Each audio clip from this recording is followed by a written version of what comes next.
नमस्कार विद्यार्थियों।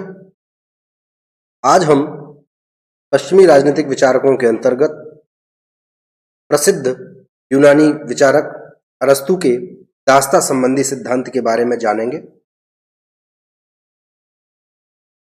अरस्तु के अनुसार दास प्रथा नगर राज्यों के संपूर्ण विकास के लिए अति आवश्यक थी। दासों का तत्कालीन यूनानी समाज में एक महत्वपूर्ण योगदान था और दासों को तत्कालीन यूनानी समाज का एक महत्वपूर्ण अंग माना जाता था, जो कुलीन वर्ग के लिए जी तोड़ परिश्रम करता था।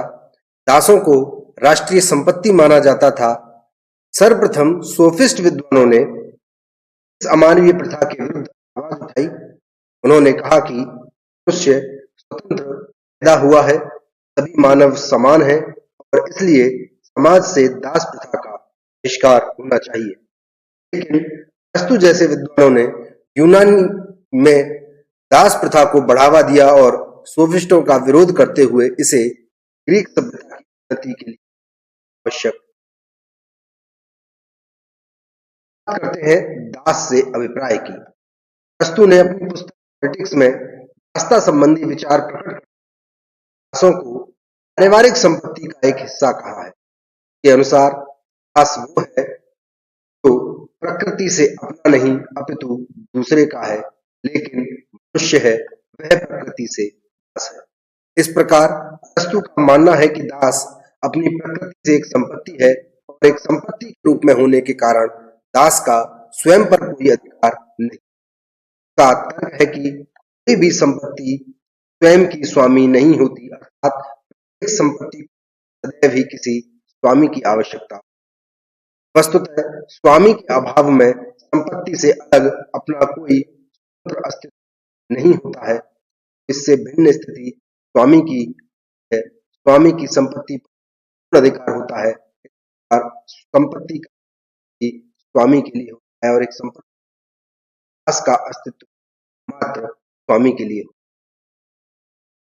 अंत में दासता के अभिप्राय के बारे में हम एक बात समझ सकते हैं कि अरस्तु ने दास को एक सजीव संपत्ति मानते हुए उसे पशुओं से श्रेष्ठ बताया है। इसका कारण अरस्तु बताता है कि दास में स्वामी के विवेक व दर्शन की थोड़ी सी झलक पा लेने की समझदारी होती है। इसी कारण अरस्तु दास के साथ सौम्यता के व्यवहार की भी बात करता है।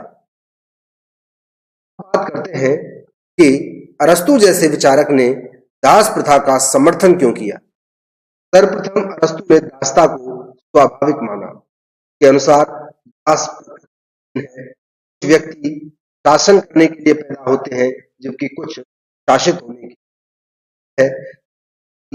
इन व्यक्तियों को विवेक देती है, वे शासक होते हैं और न केवल शारीरिक शक्ति है, शासित होना होता है। और अरस्तु के अनुसार प्रकृति का नियम है कि श्रेष्ठ सदा निकृष्ट पर शासन करता है। अरस्तु दासता को स्वामी के लिए भी लाभदायक बताता है। अनुसार आवश्यक है कि स्वामी समाज के कल्याण के लिए कार्य करे तो उसे कुछ गृह कार्य जैसी परिस्थितियों से दूर रहना पड़े। इसलिए अरस्तु दास का प्रावधान करता है ताकि स्वामी को अवकाश मिल सके। यह अवकाश तभी संभव होगा जब दास के लिए घर की अरस्तु के अनुसार अवकाश का अर्थ कार्यों से है जिनको संपादित कर स्वामी अपने नागरिक कर्तव्य निर्वहन कर सकता है। अरस्तु दासता को न केवल स्वामी अपितु दास के लिए भी लाभदायक बताता है। उसके अनुसार दास में चूंकि तृष्णा या लालसा का भाव अधिक होता है, जबकि स्वामी बौद्धिक श्रेष्ठ होता है। स्वामी के साथ रहते हुए दास स्वामी के बौद्धिक गुणों को सीख सकता है। ऐसे गुण जो प्रकृति से उसे प्राप्त नहीं है, उन्हें अर्जित कर सकता है। दासता को समाज के लिए भी अरस्तु के अनुसार क्योंकि स्वामी को समाज के कार्य करने के लिए कुछ अवकाश प्राप्त हो जाता है, इस प्रकार स्वामी समाज कार्य में भाग ले सकता है और उसका समाज उपयोगी कार्यों में योगदान हो सकता है। अरस्तु दासता के पक्ष में एक अन्य तर्क यह देता है कि दासता के अनुसार दासता आत्मिक है क्योंकि आत्मा शरीर के ऊपर शासन कर आत्मिक उद्देश्य को शरीर का इस प्रकार आत्मिक विकास होता है। परंतु इसी प्रकार यह भी मानता है कि स्वामी के निर्देश में रहकर ही उस कार्य करते रहने से ही दास की नैतिकता। वस्तु के अनुसार दास के शरीर की बनावट स्वतंत्र लोगों से भिन्न है रास्ता तर्कपूर्ण है। के अनुसार क्योंकि दास शारीरिक श्रम के लिए ही पैदा होता है, शरीर और स्वतंत्र शरीर में प्राय वैसा ही अंतर होता है जैसे देवता की मूर्ति और मनुष्य। शरीर में ही इतना अंतर होता है तो आत्मा में भी अंतर होना स्वाभाविक है। यदि आत्मा का अंतर शरीर का अंतर। वस्तु ने दासता के दो प्रकार बताए हैं। पहला प्राकृतिक, दूसरा वैध। के अनुसार जो व्यक्ति जन्म से ही मंदबुद्धि, अकुशल एवं अयोग्य होते हैं वह प्राकृतिक स्वाभाविक दास होते हैं। ये व्यक्ति प्रकृति द्वारा ही शासित होने के लिए बनाए जाते हैं। अरस्तु ने दूसरी प्रकार की दासता वैधानिक दासता बताया है। अनुसार इसमें वे लोग हैं जिन्हें युद्ध में हारने पर बंदी बनाकर दास के रूप में परिवर्तित किया जाता है। यह दासता वैधानिक दासता कहलाती है। युद्ध में हार जाने पर किसी भी व्यक्ति को दास बनाया जा सकता है, किंतु यूनानियों को युद्ध में हार जाने पर दास प्रथा में सुधार के लिए भी अरस्तु को सूत्र बताता है।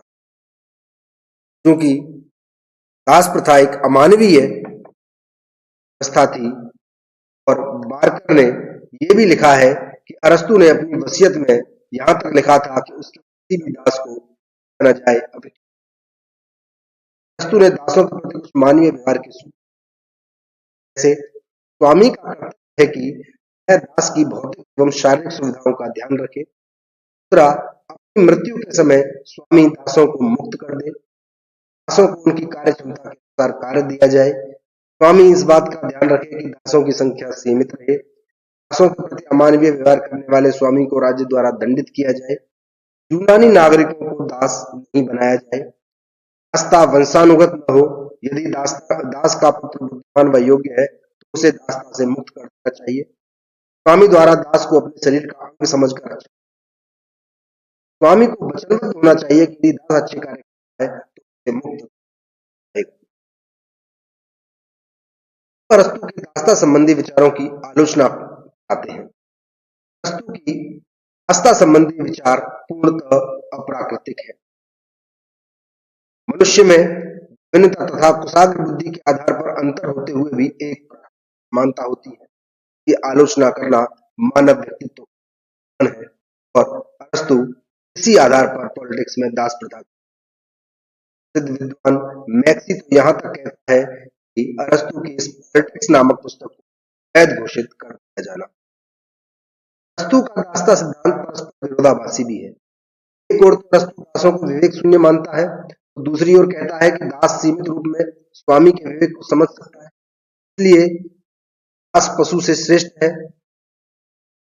एक तरफ तो वह दासता को प्राकृतिक मानता है, दूसरी तरफ दासता से मुक्ति की बात है। वह यह बताने में सफल रहा है कि जब प्रकृति ने मनुष्य को दास बना दिया है तो अरस्तु के दासता संबंधी विचार की अन्य आलोचना यह भी होती है कि यह समाज में संघर्ष और अशांति की संभावना। आलोचकों का कहना है कि समाज का बुद्धिमान और बुद्धिहीनों के आधार पर स्वामी दास शासक शासित में तनाव होगा, से संतोष, अशांति और अराजकता। अरस्तु का दासता संबंधी सिद्धांत अवैज्ञानिक भी है। कुछ व्यक्ति जन्म से ही मूर्ख व कौशलहीन होते हैं, परंतु इस वैज्ञानिक तथ्य को अरस्तु भूल जाता है कि अच्छे वातावरण, उचित दशाओं, उचित शिक्षा या अन्य साधनों को मान। ऐसा कोई भी सिद्धांत मनुष्य को सुतुल्य समझता हो, वैज्ञानिक कभी नहीं हो सकता। अरस्तु का दासता सिद्धांत नैतिकता के सभी सिद्धांतों के विरुद्ध है। एक मनुष्य के द्वारा दूसरे मनुष्य को दास बनाया जाना एक जघन्य व घृणास्पद विचार है। अरस्तु ने इस विचार का प्रतिपादन करके गैर नैतिकता किया है। समाज में ऐसा कोई भी कार्य जो सामाजिक मानदंडों के नहीं हो सकता।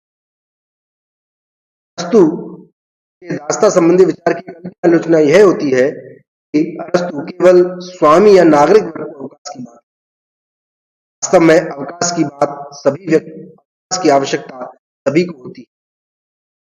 यदि सभी वर्गों को अवकाश मिले तो वे अपना बौद्धिक विकास कर सकेंगे, राजनीतिक और सामाजिक क्रियाकलापों में भाग ले सकेंगे, कला व साहित्य का आनंद उठाने का सकेंगे। केवल एक किसी विशेष को विकास का अधिकार देना सामाजिक विषम देना है।